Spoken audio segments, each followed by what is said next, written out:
Hello my dear students, welcome to Vaishali YouTube channel. और मैं Vaishali ma'am. आज हम पढ़ेंगे इम्पेरेटिव सेंटेंस का वॉइस कैसे बनाया जाता है। हमने फर्स्ट पार्ट में वॉइस के फर्स्ट पार्ट में टेंस पे डिपेंड वॉइस के बारे में पढ़ा था कि उसको कैसे किया जाता है, एक्टिव से पैसिव वॉइस में कैसे किया जाता है। तो आज हम पढ़ेंगे वॉइस का पार्ट 2, इम्पेरेटिव सेंटेंस का एक्टिव से पैसिव वॉइस कैसे किया जाता है। यदि इम्पेरेटिव सेंटेंस है तो उसको एक्टिव से पैसिव वॉइस में कैसे किया जाता है। तो चलो आज हम स्टार्ट करते हैं इम्पेरेटिव सेंटेंस का पैसिव वॉइस। तो इसका स्ट्रक्चर होता है let plus object plus be plus V3। Okay, तो अभी हम एग्जाम्पल के थ्रू इसको समझाने की कोशिश करेंगे। तो फर्स्ट एग्जाम्पल हम ले रहे हैं यहाँ पे,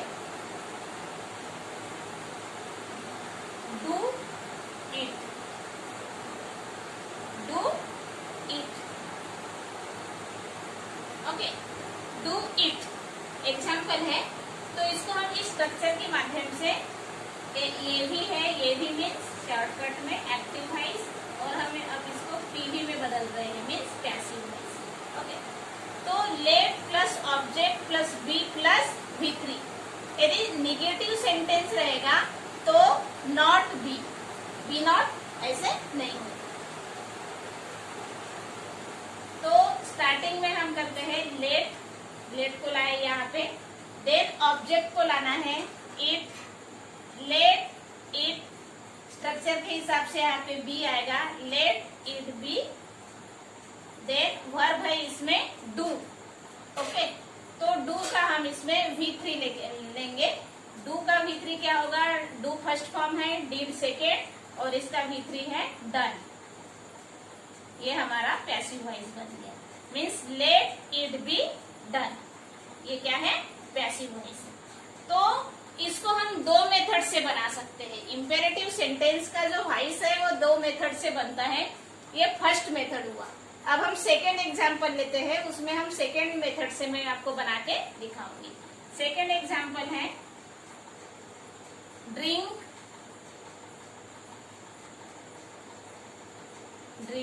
more water. Drink more water. Drink more water means ज्यादा से ज्यादा क्या करना चाहिए, हमें पानी पीना चाहिए। तो इसको हम इस मेथड से भी बना सकते हैं, और जो सेकेंड मेथड है उससे भी हम इसको बना सकते हैं। तो ड्रिंक मोर वाटर, इससे हमें क्या समझ में आता है कि हमें ज्यादा से ज्यादा क्या करना चाहिए, पानी पीना चाहिए। मतलब कोई हमको बता रहा है, कोई हमको एडवाइस दे रहा है। ये एडवाइस कौन देता है, जनरली डॉक्टर। जब हम बीमार होते हैं तो हम हॉस्पिटल चले जाते हैं, तो हमें डॉक्टर बताते हैं कि ज्यादा से ज्यादा क्या करना चाहिए, पानी पीना चाहिए। मीन्स वो हमको क्या कर रहे हैं, एडवाइस दे रहे हैं, हमको सजेस्ट कर रहे हैं। मीन्स इस सेंटेंस से हमें ये बोध होता है कि हमें कोई सजेशन दे रहा है या हमें कोई एडवाइस दे रहा है ना। तो इसमें इसको हम ऐसे कर सकते हैं, ये लेट से भी बनेगा। जैसे लेट से बनाते हैं तो क्या होगा, इसका पीवी। अभी हम फर्स्ट एग्जांपल सॉल्व किए इसके पहले। तो इसमें ए ड्रिंक है, ये क्या है, इसमें वर्ब है, और वर्ब के बाद जो भी आता है वो क्या रहता है, ऑब्जेक्ट। तो let more water, then structure के हिसाब से इसमें बी आएगा, बी, और ड्रिंक का थर्ड फॉर्म क्या है, ड्रंक। ओके, ये इसी मेथड से हुआ। अब हम इसको सेकेंड मेथड से बनाते हैं। सेकेंड मेथड इसमें यह होगा कि सेंटेंस में क्या है, सेंटेंस में क्या है, रिक्वेस्ट है, ऑर्डर है, सजेशन है, या कमांड है।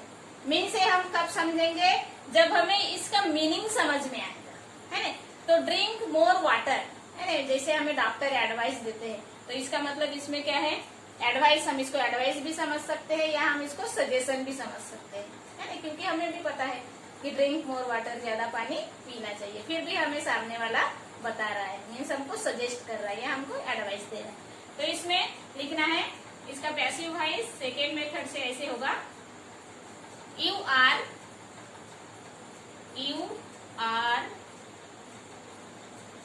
एडवाइज्ड,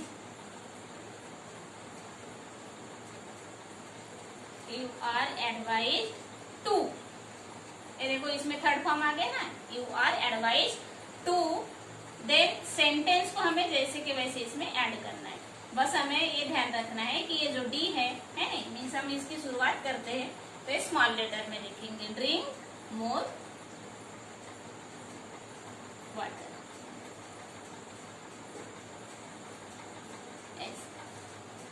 हमने इसको दो मेथड से बनाया, let more water be drunk, then second you are advise to, हम इसको सजेस्ट भी कर लिख सकते हैं, ये सजेशन भी हो सकता है, एडवाइस भी हो सकता है, सजेशन भी हो सकता है ना, you are suggested to drink more water या you are advise to drink more water, हुआ दो मेथड से। तो ये स्ट्रक्चर्स के हिसाब से बना फर्स्ट सेंटेंस, ओके, स्ट्रक्चर के हिसाब से। एंड सेकेंड जो सेंटेंस है ये सेंटेंस के सेंस के हिसाब से है, मीन्स सेंटेंस क्या कहता है, इंपेरेटिव सेंटेंस में अलग अलग प्रकार का भाव होता है, ऑर्डर हो सकता है, जैसे मैं बोलूंगी सिट डाउन, मेरा ऑर्डर है, ओपन द विंडो, जैसे कोई पीयून को बोलते हैं, प्रिंसिपल सर बोल रहे हैं ओपन द विंडो, उनका ऑर्डर है या आदेश है तो ओपन द विंडो ऑर्डर है। तो मीन्स हमें सेंटेंस का सेंस समझ में आना चाहिए कि सेंटेंस से हमें किस चीज का भाव हो रहा है ना, ऑर्डर का हो रहा है या रिक्वेस्ट का हो रहा है ना, तो उसके अकॉर्डिंग हम इसमें ये ऐड कर सकते हैं, यू आर एडवाइज टू है। तो हमें सेंटेंस से पता चलता है कि इसमें एडवाइस है या सजेशन है। यदि हमें ये ही नहीं पता चल रहा है तो हमारा सेंटेंस क्या हो सकता है, इस मेथड में गलत हो सकता है। जैसे कि मान लो हम थर्ड सेंटेंस लेते हैं, please give me a pen, please मुझे पेन दो है। तो प्लीज है, ये सिंपल है इसको आइडेंटिफाई करना, क्योंकि जब भी सेंटेंस में प्लीज आता है तो क्या रहता है, रिक्वेस्ट, सबको पता है। तो इस ऐसे सेंटेंस में कोई प्रॉब्लम नहीं, मीन जिसमें प्लीज रहता है उसमें क्या रहता है, रिक्वेस्ट रहता है ना। तो हमें ये ध्यान रखना है कि ऐसे सेंटेंस में जो प्लीज वाले सेंटेंस है ना, जब हम उसका पैसिव वॉइस करते हैं तो ये प्लीज क्या होता है, हट जाता है। मीन्स हम इसको क्या करेंगे, इसमें हमें परफेक्टली ये पता है कि इसमें रिक्वेस्ट ही है, क्योंकि हम सामने वालों को जब भी प्लीज बोलते हैं तब उसमें क्या होता है, रिक्वेस्ट होता है, हमें रिक्वेस्ट करनी रहती है तभी हम प्लीज बोलते हैं, ये कॉमन है ना। तो इसलिए हम इसको क्या करेंगे, यू आर, इसका पीवी बनेगा, PV means passive voice, you are requested,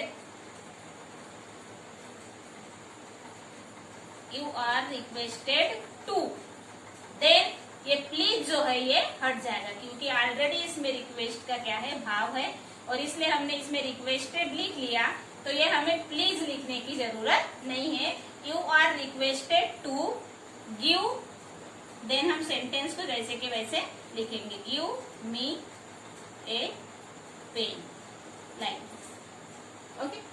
तो ये हुआ हमारा सेकेंड मेथड। मीन्स यदि हमें इस मेथड में मीन्स विदाउट स्ट्रक्चर हमें यदि सेंटेंस इंपेरेटिव सेंटेंस का यदि पैसिव वॉइस बनाना है तो हमें सेंटेंस को सबसे पहले आइडेंटिफाई करना है कि सेंटेंस में क्या सेंस है, ऑर्डर है, सजेशन है, एडवाइस है, कमांड है नहीं, कुछ भी हो सकता है। तो हम उसको यदि करेक्टली पहचानते हैं, समझते हैं, है ना, तभी ये मेथड हमारा क्या होगा, सक्सेसफुल होगा। मीन्स हम करेक्टली उस क्वेश्चंस को क्या कर पाएंगे, सॉल्व कर पाएंगे। अदरवाइज हमारा जो आंसर है वो गलत भी हो सकता है ना। तो और फर्स्ट मेथड में लेट वाले में क्या है, हमें स्ट्रक्चर याद रखना है और उसके अकॉर्डिंग हमें बनाना है ना। हम और एक एग्जांपल मैं बताना चाहूंगी आपको, हैंग हिम,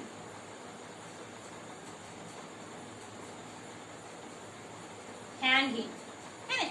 तो इससे क्या भाव होता है, भाव समझते हो आप इस सेंटेंस से। जैसे कोई बोल रहा है hang him, hang him means लटका दो उसको फांसी में, है ना। जैसे जो हैंगमैन रहता है, हैंगमैन मीन्स जिसको हिंदी में क्या बोलते हैं, जल्लाद है ना, जो फांसी में चढ़ाते हैं, है ना। तो जो हैंगमैन होता है उसको ऑर्डर दिया जाता है या कमांड दिया जाता है, आदेश है। तो हैंग हिम, उसको लटका दो, है ना। तो इसका हम पी भी बनाते हैं, पैसिव वॉइस बनाते हैं लेट से। तो क्या होगा, लेट देन हिम आएगा object, let him B structure के अकॉर्डिंग एंड इसका V3 हैंग स्मॉल लेटर में लिखेंगे हम इसको, हैंग हुआ ये लेट से। यदि हम सेकेंड मेथड से इसको बनाते हैं, है ना, हैंग हिम, तो ये आदेश भी है ना। हैंगमैन को आदेश दिया जाता है कि उसको हैंग हिम मीन्स उसको लटका दो, तो क्या करेगा हैंगमैन, उसको फांसी में लटका देगा, है ना। तो इसमें क्या है, कमांड है ना। तो you are commanded to, you are commanded